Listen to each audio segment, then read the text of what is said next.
Niadtong higayuna, nagpadayon si Saulo sa mapintas nga pagpanghulga sa pagpatay sa mga tinun-an sa Ginoo.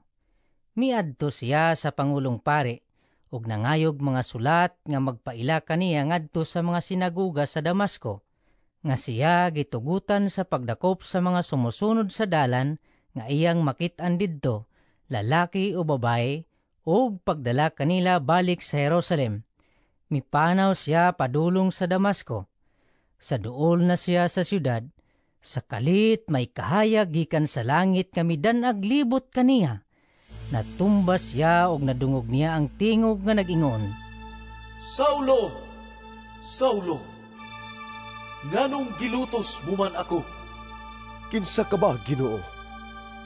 Nangutana siya. Ang tingog miingon, Ako si Jesus, nga imong gilutos. Apan bangon, og lakaw ngadto sa syudad, og didto sultihan ka kung unsay imong buhaton. ang mga tao nga kauban ni Saulo nang hunong nga wala makatingog. Nadungog nila ang tingog apan wala sila'y tao nga nakita. Mibangon si Saulo o gibuka niya ang iyang mga mata apan dili na siya makakita. Busa ila siyang giagak o gidala ngadto sa Damasco. Sulod sa 3 ka adlaw, dili siya makakita og niining panahona, wala siya mukaon o muinom. Didto sa Damasco, may usa ka tinun-an nga ginganlag Ananias. Pinaagi sa panan-awon, giingnan siya sa Ginoo. Ananias! Og mitubag siya, Ania ako, Ginoo. ang Ginoo miingon kaniya, Lakaw ngadto sa dalan, nga ginganlag tulid, ug pangitaa didto sa balay ni Judas, ang usa ka tawo nga taga Tarso, nga ginganlag Saulo.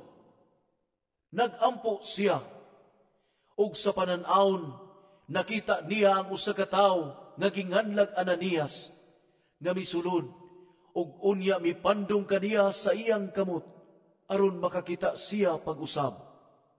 si Ananias mitubag, Ginoo, daghan ang nagsulti kanako mahitungod kaniya og sa mangilngig nga mga kadautan nga iyang gibuhat batok sa imong katawhan didto sa Jerusalem. Og karon aniya siya sa Damasco o gihatagag gahom sa mga kadagkuan sa mga pari aron sa pagdakop sa tanan nga nagsangpit sa imong ngalan. ang Ginoo miingon kaniya, Adtua siya, kay gipili ko siya aron mag-alagad kanako. Sa pagpaila sa kong ngalan ngadto sa mga dili Hudiyo ug sa mga hari, ingon man sa katawhan sa Israel, ug ipakita ko kaniya ang tanan nga iyang pag-aantuson tungod sa akong ngalan.